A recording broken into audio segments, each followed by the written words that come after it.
Hey, what's up, guys? It's the Fantasy Files podcast. It's your co-hosts, Brandon Deutsch and Graham Mona.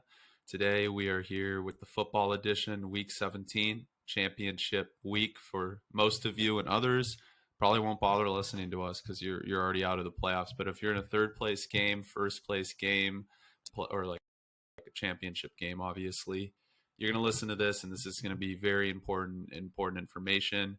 And if you're not in the playoffs, you're already eliminated, and you're not in the third place game, I strongly suggest you still listen because we'd be very thankful for you to listen to our advice. Nonetheless, you can always compete in a consolation and do pretty well anyways. So you got to listen. First guy I want to talk about is Trey Lance, and this is why. Jimmy Garoppolo has a broken thumb.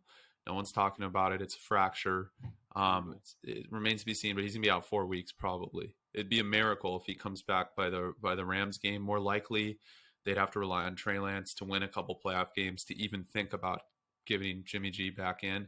The Niners, they're on the cusp. I don't know if they get in. They really need the Saints to lose against Carolina next week. They need to beat the Texans. That's a must-win game. And then it's probably a must-win game against the Rams, even though I think they'll lose that game. Either way, they're going to rely on Trey Lance, and Trey Lance is a fantasy manager's dream. He runs the football extremely well. He's extremely athletic. He has a cannon of an arm. His completion percentage is very high because he won't throw the ball into traffic much. Again, he's a relatively younger quarterback, right? He played in an FCS. We're not expecting him to throw 300 yards, but he's going to rush for like 80 yards. And that's going to do enough, maybe rush for a touchdown and then pass to Deebo Samuel and George Kittle and let him work. So if you're in the championship and you have a guy that, you're not in the championship if you have Jimmy Garoppolo as your quarterback. But let's just say you have a guy like maybe Carson Wentz or anybody not named like Dak Prescott, Josh Allen. Like probably if you're in the championship or third place game, you have Josh Allen, Tom Brady, one of the big seven, Aaron Rodgers, any of those guys. But if you have a guy like you just have great running backs and great wide receivers, and good flex options, and your quarterback's kind of weak, I'd lock in Trey Lance as a sure thing winner this week, assuming he plays, which I think it's very likely this week. He's 20 plus fantasy points in his sleep this week against Texans. Very bad running defense. We're 31st in the NFL. So Texans I'd lock him in as a winner this week. Coming off of a heater, huh? Against the Chargers, they kind of went all out there. What happened there? But anyways, yeah, Trey Lance, man. I've been wanting him to start all year. I think you have too. Well, you were kind of on Jimmy, but we're all really excited about Trey Lance just because of the dynamic player he is. I mean, he's kind of just like Kaepernick that the Niners had way back when they went to the Super Bowl. And we've been the Niners have been kind of waiting for something like that to happen. And we know what this guy can bring. He's a rookie, so he's going to make mistakes. He didn't have that great of an outing his past 2 starts when Jimmy was out, but I think he needed time. He's just like one of those guys that needed time, and he can run the ball, he can pass it. He's got a bullet of an arm. He's a big guy, so even when he rushes, he can plow through guys. He can get it to the outside and get it down the field. Even if that's the thing that the Niners I think miss, because Jimmy can't really do that. I mean, he can't really scramble outside the pocket. He's a pocket passer, and to have that now, and especially for these next 2 games. These next 2 games are crucial for the Niners, so you're going to need a guy that's going to go out there and be dynamic. So, yeah, I'm all in on Trey Lance. I think this is kind of a blessing in disguise for the Niners. I mean, Jimmy was playing well before that, but he had 2 picks the last game, kind of cost them. And like I said, I mean, Jimmy G, when he's healthy, he's great. When he's not, which he usually isn't throughout a full year, it's tough. So Trey Lance, yeah, I'm in on him. And that's exactly why they drafted Trey Lance, right? They need him to come in, and they knew Jimmy was going to get hurt at some point. He was early on in the year. Trey Lance did really well fantasy-wise, and honestly, in game-wise, they should have beat the Cardinals earlier in the year when the Cardinals were super hot. They had Lance at quarterback. He was stopped on 4th and goal at the 1. That was a 3-point loss or 6-point loss or something like that. So I'm all in on him. That's absolutely right, and it is a blessing in disguise because the Niners, when they play a team like other than the Rams, who Jimmy for whatever reason destroys, these other NFC teams like Tampa and stuff. I mean, Trey Lance is a guy. Tampa, Green Bay, all these teams that you're playing. He's a guy that's more dynamic, and it's harder to formulate a game plan against him because he can do so much. Again, he was in the FCS 2 years ago. He's one of those guys that's really raw. He should be a really good NFL player, but we'll get to see his first campaign this upcoming week. Staying on that game, Rex Burkhead had 30 fantasy points last week against the Chargers. Like I mentioned earlier in earlier podcasts, the Chargers have the 32nd ranked run defense, last in the NFL. So, I mean, everybody goes off against the Chargers. This is really not a good football team. The only reason why they're even in the playoff race is because of Herbert, Allen, and Eckler and all those guys. And shout out to Justin Jackson in his only week that he's going to play a lot of snaps.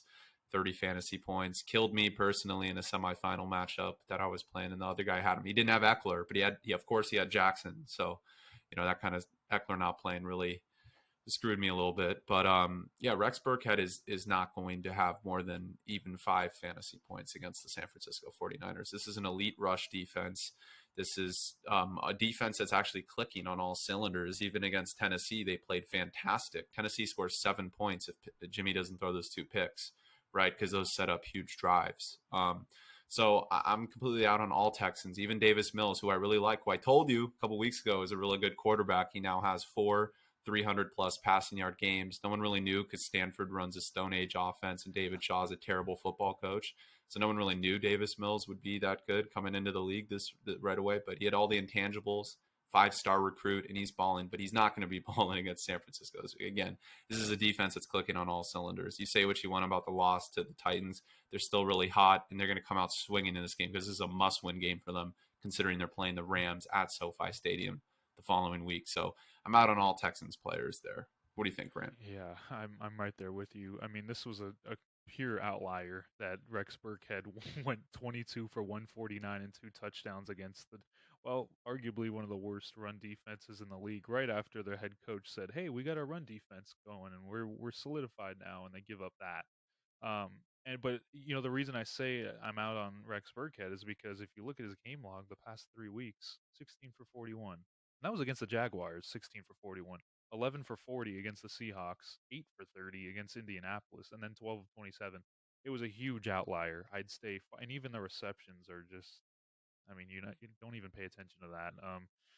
This guy, I was contemplating actually picking him up last week, not this week, but last week, and I'm glad I didn't. I got Rashad Penny instead, which we will get to. But Rex Burkhead, I'm out on.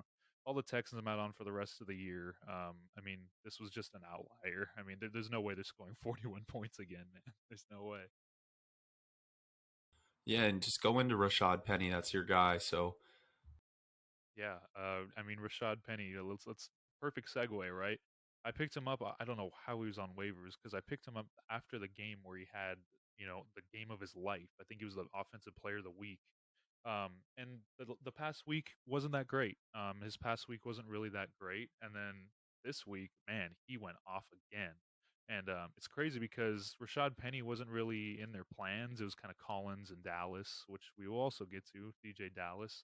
But they utilize Penny really well. I mean, they kind of had to run it. It was snowing, and you know, they haven't been that good throwing the ball, but they had a great game. They still lost, but they had a great running game going. And Rashad Penny's been awesome. I'm going to keep him in my lineup. I just am because he's proved to me at least that I can count on him. Even in goal line situations where they can give it to him and he'll just bully his way in. But he had 17 for 135 this week with a touchdown. If they're going to establish the run game, I don't know what their plan is on offense. Because their season's lost. I don't know if they're going to tank. I don't know if Russell Wilson's just going to pass the ball every time. But I do know that when they give the ball when they give the ball to Rashad Penny, he's going to do some great things because we've seen it 2 of the last 3 games. So I'm keeping him in my lineup. I have one more week of champion. I'm in the finals, so if you can trust me, because I got a guy, I'm in the finals. I need a guy that's going to put up points, and he really proved himself. He gave me 19 and a half, so I'm in on him. And he's gotten 15 plus fantasy points the last 3 weeks. This is why I don't understand the fire Pete Carroll stuff. I mean, this is the most successful football coach in the history of the Seahawks franchise. He won them a Super Bowl. Yes, it's not his fault. It's not his fault. They have no offensive line. They've never had an offensive line. Defensively, they're not the Legion of Boom anymore. They got one guy that was from that team, Bobby Wagner, and they have Jamal Adams. Okay, congratulations, you have two He's out for players. the year. How are Yeah. you gonna win games? Exactly, their defense is terrible because they have two players. And I feel bad for Bobby Wagner and Jamal Adams having to carry that weight because really no one else is good on that defense. So yeah, Rashad Penny's lock it in. I mean, just on consistency, last 3 weeks putting up 15 plus fantasy points. Another guy that you probably aren't starting in the championship matchup, but has been fairly consistent is DJ Dallas, the backup. It really again shows that Pete Carroll can really turn around a running attack because Alex Collins and Chris Carson were terrible to start the year, and all of a sudden, you see Russell Wilson struggles, and Carroll's able to formulate this plan for these guys to go out and succeed. DJ Dallas was a backup. He got 11 fantasy points and 13 fantasy points. 11 last week, 13 the week before. Not a winner, not what we consider a winner, but this is definitely a guy to look out for. I'm out on him personally. But yeah, I mean that's another guy in that game that if you're gonna have a guy that is on the COVID list like I had with Travis Kelce last week, or if you have somebody in the flex option that tests positive for COVID and can't play, that's a guy that's free points. At least you're gonna get some points with that guy. It's kind of like a Devontae Booker, right? He's the backup to Saquon, but every week he's getting 8 fantasy points. It's better than nothing. So they're both losers, Booker and Dallas, but they're guys that could definitely be beneficial in certain situations. Yeah, I agree. So what are your thoughts on Yeah, Dallas, Grant? yeah, I agree. DJ Dallas. I mean, look, they mainly utilize him in the passing game, and their passing game has been kind of bad. They're mainly using him for dunk offs, check downs, stuff like that. So you're not really going to expect a lot of yardage out of him on the receiving end. And like I mean, I just mentioned in the previous segment, Rashad Penny has been a revelation for them. It sucks that it happened this late in the year, but he's been a revelation for them. So when they go on the ground, it's going to be mainly Rashad Penny. Sure, DJ Dallas is going to get a couple touches, but it's not enough to warrant a start or even I don't even think a flex option for me. Just because at this point in your fantasy seasons, you need guys that are just going to take you over the edge, and I just don't see it from DJ Dallas. In terms of Booker, oh my God, the Giants are a mess. I'm going to stay away from the Giants at this point. Um, just such a disappointing year because we all thought they'd be so good this year, and just really disappointing on their end. So Booker really isn't on my radar at all.